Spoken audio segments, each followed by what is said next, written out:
I was just 6 years old when the very first Resident Evil game was released way back in 1996. Obviously I knew absolutely nothing about it then, but by the time I reached my teenage and adult years, Resident Evil had become one of my favourite video game series of all time. Over its roughly 25-year history, the series has definitely had its highs and its lows, but with the release of the Resident Evil 4 remake, I thought what better time to start finally talking and sharing footage about the games that I love. I played every game in the main Resident Evil series in 2023, and I've ranked them from my least to my most favourite. Despite the jokey title of this video, this obviously isn't a definitive list, it's just my opinion. I'm sure the grand total of 3 or 4 people who will end up watching this video may disagree with me, and that's totally fine. Why not add a comment? I'd be really interested in hearing your thoughts.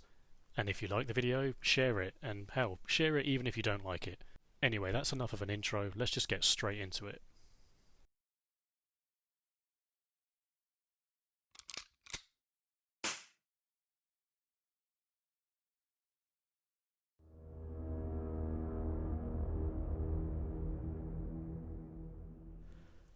Resident Evil 3 Remake has been summarised by other reviewers far better than I can probably manage myself, and I'm not sure there's really anything new to add at this point.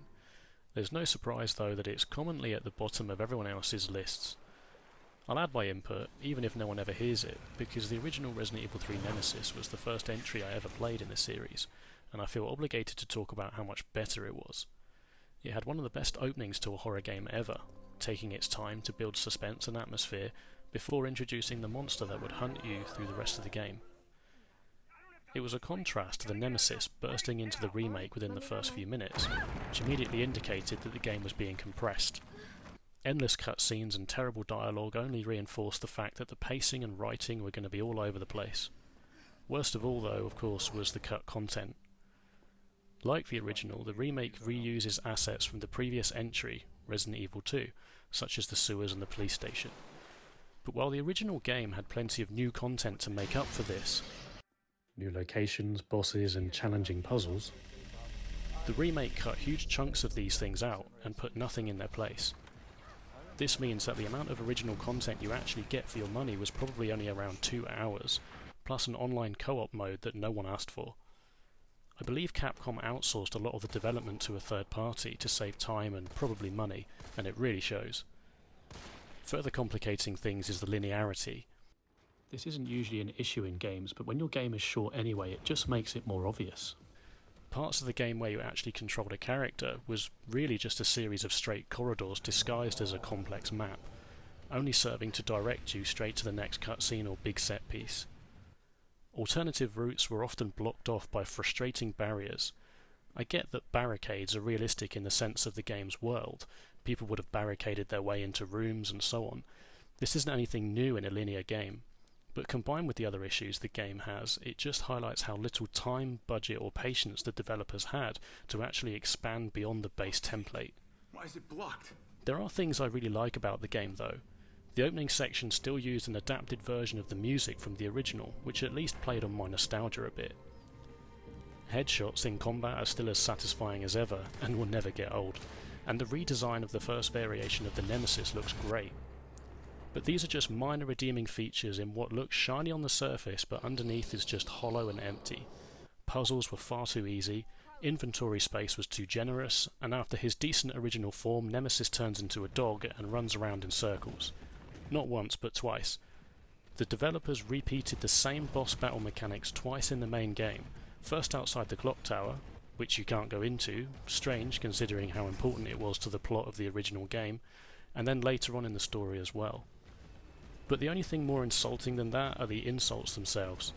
If this is how you think your character should react to the Nemesis within seconds of him showing up, it's my turn, bitch! how are we ever meant to take this game seriously?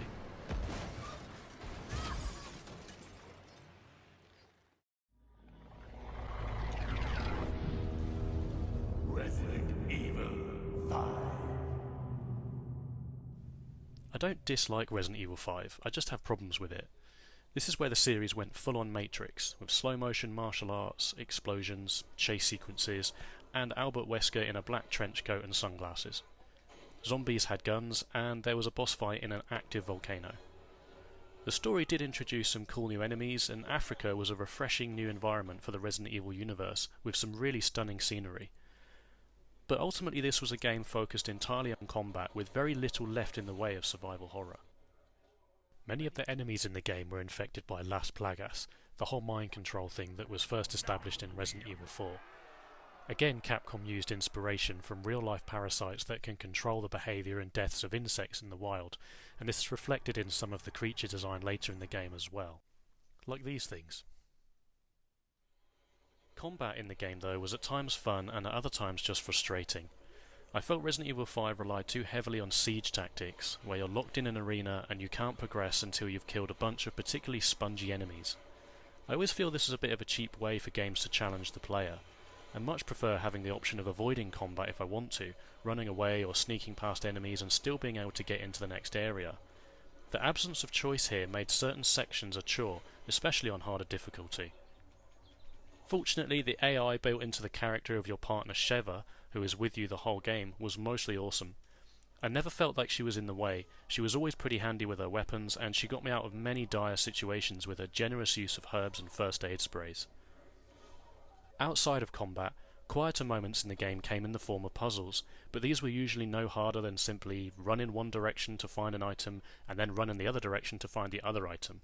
It was always really brief, really easy, and soon enough you were straight into the next firefight anyway. I did enjoy that the treasure system came back from Resident Evil 4, allowing you to earn money to upgrade your gear, and the collectibles in the form of BSAA emblems you could shoot was a nice way to increase replay value. I also enjoyed blasting my way through the giant spiders, because we're still yet to see these in one of the modern remakes. This homage to the itchy tasty note from Resident Evil 1 was also a great touch. But I think the most disappointing thing playing through Resident Evil 5 again is that it just isn't scary. There were some nice gory moments, sure, and I got a shiver when the lickers came crawling towards me at one point with a strobe lighting effect. But in the end, I think this is where Resident Evil just lost its way.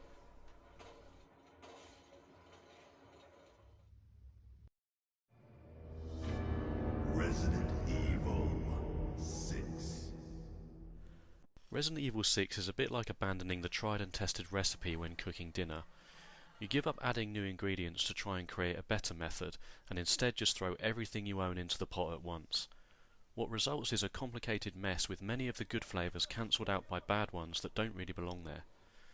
But I didn't dislike what Capcom served up back in 2012 like many people did. Playing Resident Evil 6 again for this project reminds me of its crazy, disorganised charm, and although many of the issues I mentioned with Resident Evil 5 are back here, there are plenty of redeeming features that places the game just above the previous entry for me, not least Leon's campaign, one of a total of 4 that you can play. It made a decent attempt to capture the spirit of the original games. There were some genuinely creepy moments with regular good old zombies in dingy old buildings, and even a couple of random fixed camera angles as you explored for good measure. It was kinda cool returning to the events of the prologue, seeing how everything unfolded. The city outbreak sequences were epic, and basically what the Resident Evil 3 remake should have been.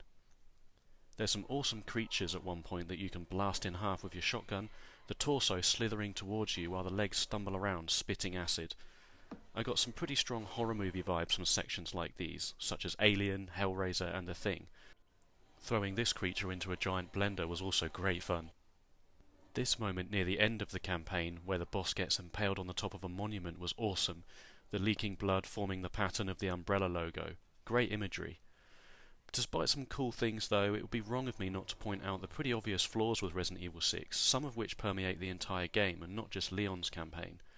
Sometimes the camera was just wild, making it really difficult to see what the hell was going on. The over-the-top, flashy action set-pieces were back, and there were some pretty dumb boss fights as well.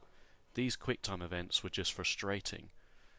All of this can be said for Chris's campaign too. It tried to build on the foundation set in Resident Evil 5, but with even more over-the-top action, attempting to outdo everything that came before. Remember the giant? How about 2 giants at the same time? Remember the mutant moth from Resident Evil 2? How about spider and grasshopper people? Remember the giant snake from the Spencer Mansion? How about an invisible giant snake? This crisis of content translated into the combat, where quite often so much was going on at once that the camera issue I mentioned before became even worse. especially as a lot of the environments were tight, claustrophobic spaces that didn't really suit the style. This whole climbing thing that you were forced to do at certain points was painful, and there were even more awkward and out-of-place driving mechanics and frustrating chase sequences to put up with. But despite all that, like Leon's playthrough, I still really enjoyed myself here. The whole siege thing that I had a problem with back in Resident Evil 5 is definitely here again, but I found it slightly more tolerable this time around, because the enemies didn't take as many bullets to bring down, and I love the design and the variety of them. Except these things. I hate these things. What also helped things massively was maneuverability. Simple things like finally being able to move while shooting was useful in Leon's campaign, but the dodge mechanics, rolls and slides that Capcom added to the game, along with the ability to shoot from a prone position, were a godsend while playing as Chris, because the action unfolds at a much faster pace. I never did manage to get fully to grips with the fiddly cover system though.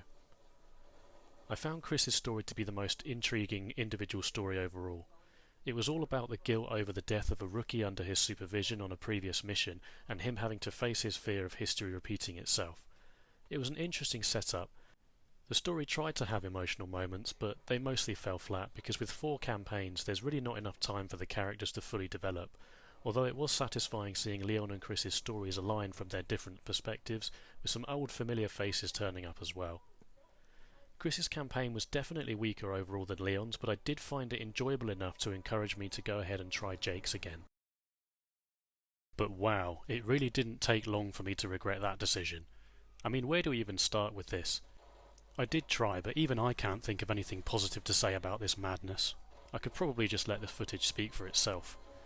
As a standalone game, this could be a passable action shooter, but then you get to shit like this and realise this is the same series that contains some of the best survival horror content ever made, and you wonder what Capcom was smoking. All Jake's campaign brings to the table is some half-hearted stealth sections where you get instant killed if you make a mistake, and more over-the-top action scenes that reach new levels of unrealistic. I know that's a poor adjective to use.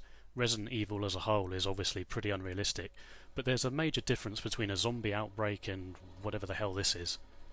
You're not just speeding down highways on motorbikes anymore. Now you're escaping avalanches on snowmobiles and outrunning a tank on foot, all while being hunted and having fistfights with Jason from Friday the 13th. To go back to my cooking analogy, if Chris's campaign was the dodgy improvised slop that you threw together, Jake's is where it explodes while cooking in the oven and sets fire to your kitchen. It was loud, annoying, out of control, and to call it an inconvenience to tackle would be an understatement. But finishing it does at least unlock Ada's campaign, which is a breath of fresh air afterwards. It contains some puzzles, which weren't exactly groundbreaking, but a couple of them did have me scratching my head for a few minutes. It was great fun zip-wiring your way around the city, and I loved Ada's dry and sarcastic personality. The one-liners and little comments she makes while you go about your business were really fun, and a perfect example of how to properly do a strong female character. She's definitely my favourite character in the game. Like Jake, she had stealth sections too, but these were better because if you got caught you could at least fight your way out. The punishment for sloppy play was having to use up precious ammunition or health rather than just, sorry, go back to the start and try again. Ada's campaign ends a very uneven game on a high note and highlights all the good things that Resident Evil 6 brought to the table.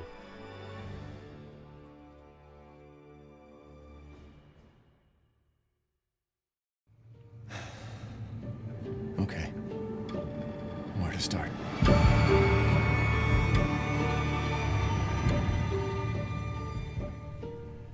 Resident Evil Village is a game designed to be an impressive cinematic experience rather than a tactical challenge. Don't get me wrong, I love the gothic horror setting. The snowy, derelict village and especially the castle are stunning environments that are home to some really impressive visuals.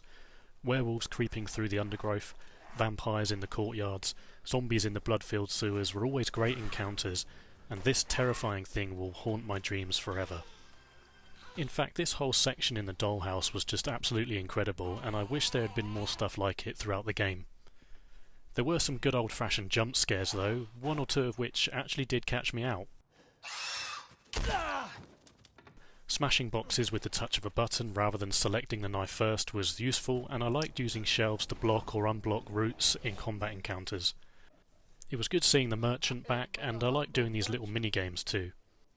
Other reviewers that I like have mentioned linearity being an issue, but I didn't really find that. The castle was disappointing to explore, as I'll get into in a second, but the village and the factory did feel like vast open places. It could be my bad memory, but if I have to rely on the map constantly to avoid wandering around hopelessly lost, then I consider that a job well done.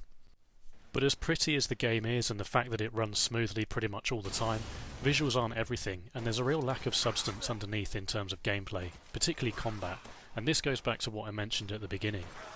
Combat feels basic and weak at times, packing little punch. I know it's the same style as Resident Evil 7, but it feels less substantial somehow. It feels more like House of the Dead than Resident Evil. That might be the more action-orientated focus, plus the first-person perspective, which, to be fair, you can change, but what doesn't help is the fact that the game literally carries you through key sections. As mentioned, the castle is a perfect example of this. You're quickly pushed from one area to the next, and puzzle solving is pretty much history. You don't find items, they are given to you, sometimes right before you need to use them. Even the whole "you unlocked it" thing with doors doesn't really work, because it happens with so many that you've only just found and didn't even realise were locked. Part of the fun in the older games was finding a locked door and completely forgetting about it once you found the alternative route, only to unlock it hours later and go, "Oh, I remember this door." It was satisfying discovering the different ways that the map linked together.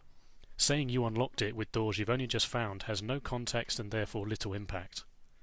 Another example of this is the castle elevator. Rather than figuring out how to fix it or restore power, you just can't use it until the game says, "Okay, time to use the elevator," and it just mysteriously starts working by itself. Some of this may seem quite petty, but I also got a few issues with the overall story of Resident Evil Village. I get that Capcom wanted a big reveal near the end, but it makes absolutely no logical sense for Chris not to just tell Ethan what's going on. That bastard. He claims this was to try and prevent Ethan's involvement as a civilian, but I don't buy that. If someone burst into my house, shot my wife, and kidnapped my daughter, I'd probably want to get to the bottom of the reason why. Chris imagining that Ethan would kinda just sit there and go, "Okay," is pretty moronic. That bastard. The four lords were cool. I enjoyed their backstories and I liked how each of the environments they lived in were diverse and interesting. But I felt the game kind of rushed itself towards the ending. It was almost like it forgot that Miranda was an actual thing and was kind of like, "Oh shit, yeah, we need Ethan to fight her as well." Boss fights were actually disappointing throughout.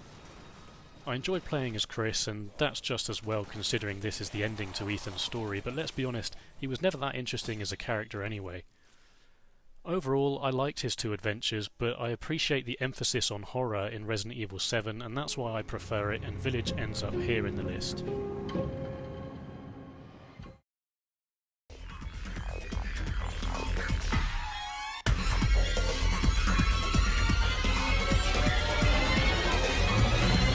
Resident Evil 0.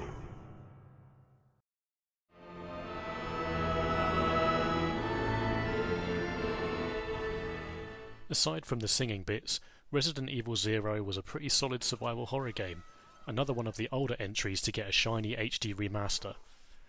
It was fun exploring the origin story of the T-Virus. I especially enjoy this opening section on the train. It was a great way to introduce the new animated backgrounds that helped immerse you in the dark and shady world. After fighting a couple of good old zombies, you quickly met Billy, who was useful to have throughout the whole game, not only because he could take more damage, but being able to switch between him and Rebecca at will made puzzle solving, navigating the environment, and item management a little fresher. Speaking of puzzles, there was a genuinely panic-inducing one at the end of the opening section, which I completely messed up the first time because I ran all the way to the back of the train without the keycard. To be fair, in the cutscene just before this, Billy moves away from the train controls, suggesting that you're in a hurry to leave, so I can't be the only one who's made this mistake. Let's ignore the fact that a note literally tells you what to do. Swiftly moving on, when I beat the puzzle, which took more attempts than I cared to admit, I was sad to see the train section over. What follows was a sequence of kind of dull places, starting with the research facility, which was basically an inferior Spencer mansion. It did have a few good sections, and it can't be denied that it was still classic Resident Evil. There were no chests this time though, which was kind of interesting. Instead you could drop items wherever you wanted and they would stay there for you to come back to. I found that this still required good decision making though, because it was always a risk running back to get something while dodging zombies, and especially the stretchy leech men. Deciding whether to attempt to fight these or just keep running was an intriguing dilemma when making a beeline for lost resources. Unfortunately, the same can't be said when you get to the basement and fight a bunch of ridiculous enemies called Eliminators. I'm sure these are divisive. Some people probably love them, and that's all good. Personally, I find them infuriating.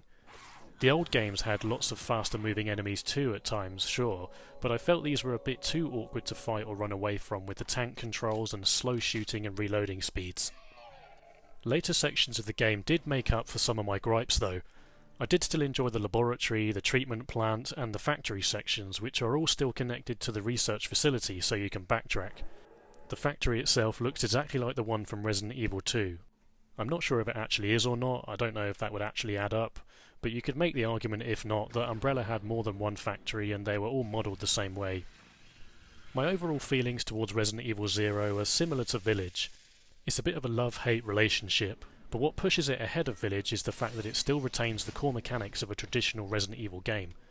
Resource and inventory management, for example, was still an important thing despite items not disappearing when dropped, unlike Village, which swung too far the other direction by allowing you to instantly buy extra inventory slots, eliminating that particular challenge. Counter-arguments to this might be, well, it's optional, you don't have to buy that, and okay, fine, but that's not the point. Capcom still built the option into the game as an exploit to make things easier for the player. There was also unlimited space for key items, and I've already mentioned how lacking the puzzles or any sort of item searching was. Look, this sort of stuff isn't the be-all and end-all of a Resident Evil game. It's just an example of how Resident Evil 0 doesn't hold your hand or allow you to cut corners. You have no choice but to face the challenges head-on, and that's the way it should be. Resident Evil 0, despite its flaws, gets the basics right, rather than diluting them for a safe and flashy gaming experience.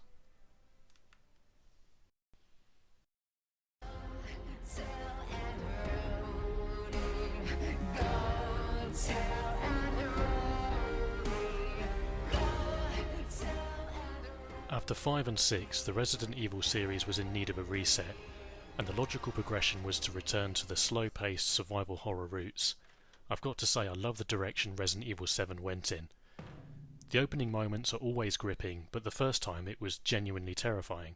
Things like having to crawl through a hole in the wall after watching snuff footage of people getting murdered after doing it first was just one of the clever ways suspense was built. Exploring the various different areas of the Baker farm was great, with sound design and grisly visuals helping it to feel like a real place. Opening pots and fridges and not really knowing what the hell you were going to end up seeing in there. Getting stalked by Jack and foul-mouthed Marguerite as you tried to make your way around. Seeing Evelyn showing up randomly, staring at you and singing. All really effective ways of enhancing the gameplay with an extra edge that meant you never truly felt safe.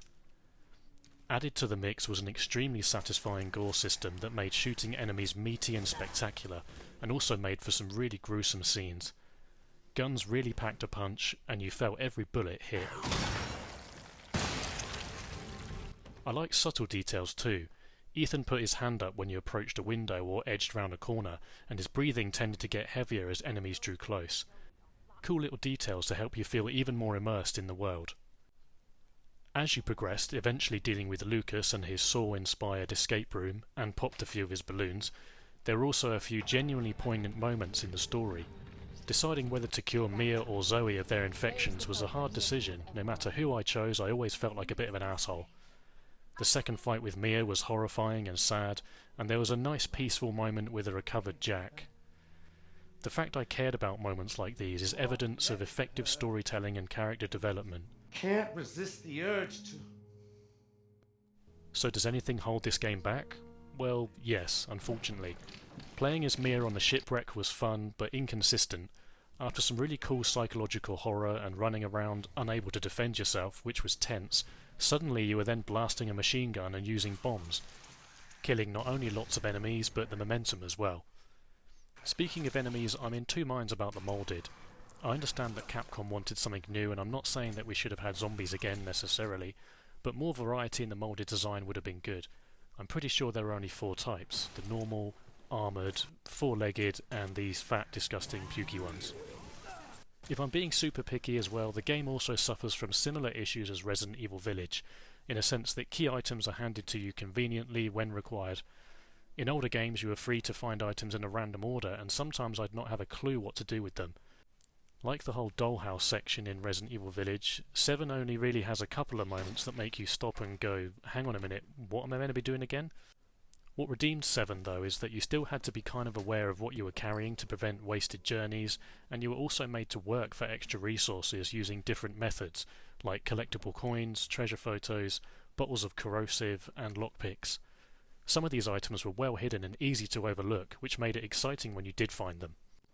I found the salt mine section kinda dull, and the boss fight with Evelyn at the end of the game was anticlimactic. The second boss fight with Jack was much better. Overall, Resident Evil 7 is a game held back from its full potential by a few minor issues, but it's still a great game, a triumph that I return to over and over again.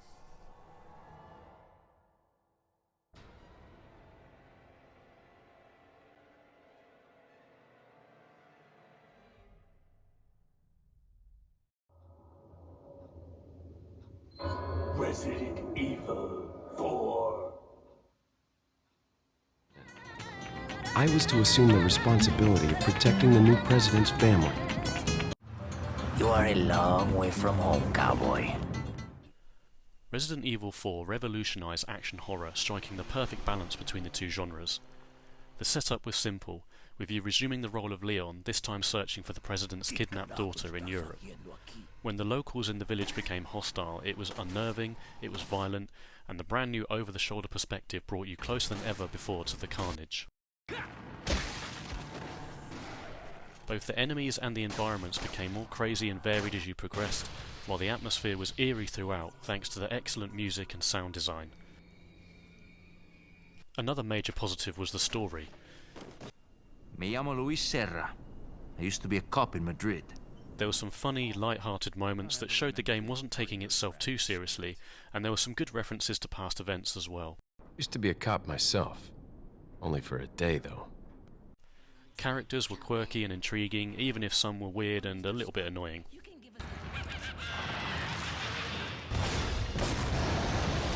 When you did finally locate the president's daughter, Ashley, protecting her brought a new dimension to gameplay. It was part of an interesting dilemma rather than a chore. Do you leave her somewhere or get her to hide, at the risk of her being found and carried off by the enemy? Or do you keep her beside you at the risk that she could get injured? It was about strategy and approaching things in a sensible way. Decision making is a core principle in the Resident Evil experience, and it was really good to see it implemented in a different way. Wait. I loved a lot of the boss fights too, especially this one. The design was awesome. Everything in the game was nicely integrated with a good amount of thought-provoking puzzle solving and treasure finding, the latter involving mysterious merchants that you could buy and sell from to upgrade your items. Rare things on sale, stranger. Maintaining a tidy inventory brought out OCD in me that I didn't know I had. Nah, just kidding with you, amigo. There really isn't much to criticise with Resident Evil 4, but I do have to point out that there were sometimes frustrating combat situations that you were forced into where you had no choice but to just blast your way out and hope for the best. I also found that the section where you played as Ashley was kind of pointless and short, wasn't really fully fleshed out or used to its full potential. There was also a couple of back-to-back boss fights which I just found kind of obnoxious. I hated finishing one with barely any health or ammo and then going straight into another one. Ultimately though, these are minor concerns that definitely don't detract from the overall experience. Resident Evil 4 is a brilliant game that still holds up today. It paved the way for the new era of the Resident Evil series, and I really hope the remake does it justice.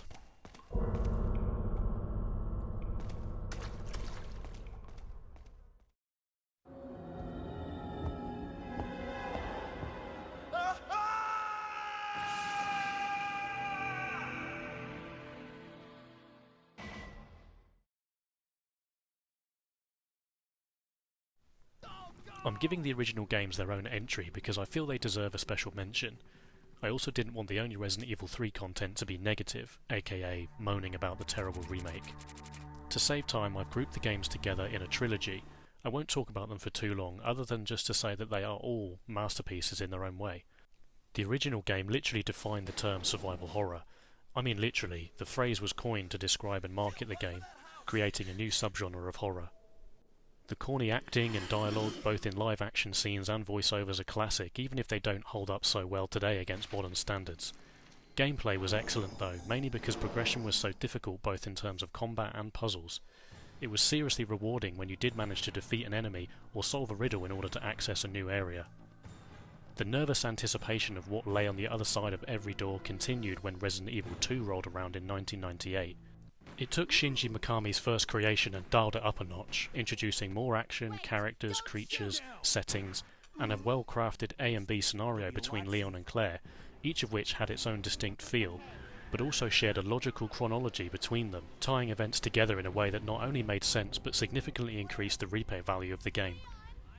And then, a year later, Nemesis was released, the first game in the Resident Evil series that I ever played. And sure, you could argue it wasn't quite as good as the first two, it was definitely a shorter experience, but I've already explained how it packed in plenty of new content or interesting tweaks on anything that was recycled from the original games into its runtime to compensate for that. The opening section was epic and sad, with melancholy music playing as you wandered the streets, the distant cries of the undead adding to the atmosphere. There were some legendary locations like the park and the clock tower, while the fact that Nemesis could go through doors and would suddenly appear without warning to do things like shoot down your escape helicopter, for example, was just menacing. There was also logic to the mutations he went through following your strategic boss battles. All of these things the remake completely lacked. The game further made up for its shorter runtime by adding Mercenaries mode. Plus, the choices at certain points with different outcomes kept things fresh whenever you played the game through again.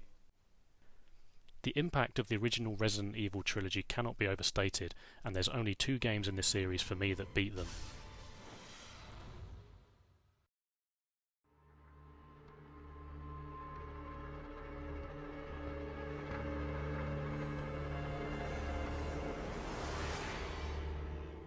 Resident Evil 2 Remake is a stunning game that faithfully recreates the classic scenes, settings and story of the original with modern graphics and gameplay. There's a palpable sense of dread wandering around the derelict police station and its sprawling map. Strategy included which windows to board up and which enemies to focus on taking out.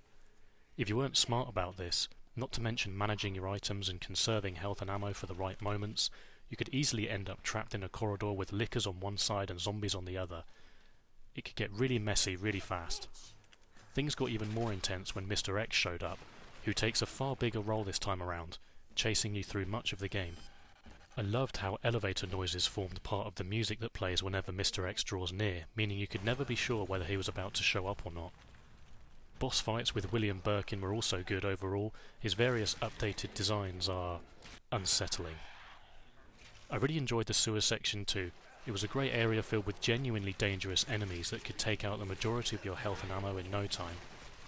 I loved the lab section too, maybe more so than the police station actually. The first time I walked in I shivered seeing the Umbrella logo on the wall. The transition and contrast between the pristine white areas and the dark rooms stained with blood was striking. It's fair to say that Resident Evil 2 Remake is as close to a perfect Resident Evil experience as you can get. But there are some flaws though that has stopped it getting my top spot.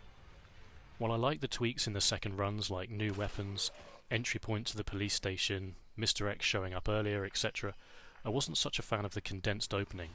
I get that works well for speedrunners, but I've personally never been into speedrunning games. The second run scenarios were also disappointing because you do most of the same things as Leon as you do with Claire. It's the same playthrough, unlike the original A and B scenarios where the stories were properly interlinked and took place simultaneously, so you could experience the overall story by playing both perspectives. In other words, Claire and Leon wouldn't just happen to do exactly the same things in the same order with no real explanation. Shit. Having said that, there were just enough differences between each campaign to get away with it. Playing as both Sherry and Ada, for example, were unique experiences and tense in their own ways. Overall, I absolutely love this game. It's one of my favourite games ever made, part of the reason that Resident Evil 3 Remake was such a crushing disappointment, but that Resident Evil 4 Remake is so exciting.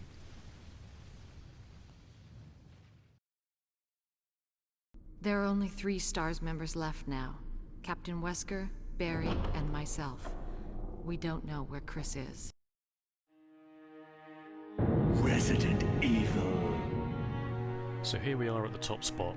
If you made it this far, thanks so much for listening, and if you skipped to this point just to find out what number 1 was, shame on you. Only joking, thanks for checking my video out as well. All things considered, I believe that Resident Evil HD Remaster is the quintessential Resi experience. Wandering around the dusty mansion has never looked and sounded so atmospheric and engaging, with the updated, almost photorealistic presentation. Music, sound, and total silence in certain rooms was used to maximum efficiency. Moonlight Sonata tinkling away in the background while wandering the corridors is always eerie and mesmerising. I've already mentioned how I love subtle bits of realism in games, especially horror, and here things as small as turning on a light just helps immerse you a little bit further into the world. But what makes this game better is that the developers improved it and added new things without sacrificing any original content. Defensive items like knives and flash grenades, the Crimson Head enemies, and the whole backstory and encounter with Lisa Trevor were excellent additions. The first 2 times you meet Lisa it was creepy, but then you learned her story and she suddenly became kind of pitiful. I actually feel sorry for her. I wouldn't exactly say this is an emotional moment per se, but a small tug on the heartstrings was an unexpected and decent surprise in a game like this. Speaking of surprises, I do still get scared by a few moments despite the amount of times that I played this game, such as this section with the hunters. I walked into the room hearing the footsteps and croak of one round the corner and thought I had the situation under control, until this one came bounding out of the bathroom, totally catching me off guard. Really good jump scare, drawing your attention to one enemy before blindsiding you with another. I also still get stuck on puzzles every now and again due to the sheer number of items you find through the game and have to manage and figure out. It's easy to overlook stuff and then end up wandering around helplessly, going back and searching room by room in case you miss something. Praise the map, that's all I can say. Once you do solve a riddle or access a new area, it gives immense satisfaction, even if it's just unlocking a door that was barred much earlier on. This echoes what I said about Village, completely missing the point of this. The "you unlocked it" phrase actually means something here because it's the game telling you that, yep, remember this part? This is how you get through here, this is where it leads. It's teasing you, but it's a mini reward for progression. The game also has the edge on variety. Puzzles were clever and engaging, and the enemies, well, there's zombies, dogs, crows, snakes, another snake, giant spiders, bees, sharks, a big plant, Crimson Heads, hunters, insect thingies, and the tyrant. Choosing which bodies to burn to prevent them turning into Crimson Heads added to combat strategy. The game also has a dismemberment system which I originally discovered by accident, but it's a nice little bit of detail. Gameplay varied slightly depending on whether you played as Chris or Jill, and there were optional elements like rescuing a fallen comrade from snake poison and rescuing Rebecca from a hunter, all adding to replay value. My only criticisms of this game are that, yeah, the dialogue is still hilarious even though it was redone. Wesker, you've become senile. Yeah, I know. Good luck. Tank controls are, well, tank controls. Sometimes your character was hard to move during camera changes. But I would argue that even these criticisms are both essential parts of an overall itchy, tasty experience, one of the best horror games ever made. So that's it, my entire rundown of the main Resident Evil series is done. I really hope you enjoyed it. If so, please like, share and subscribe, and my next video will be coming soon.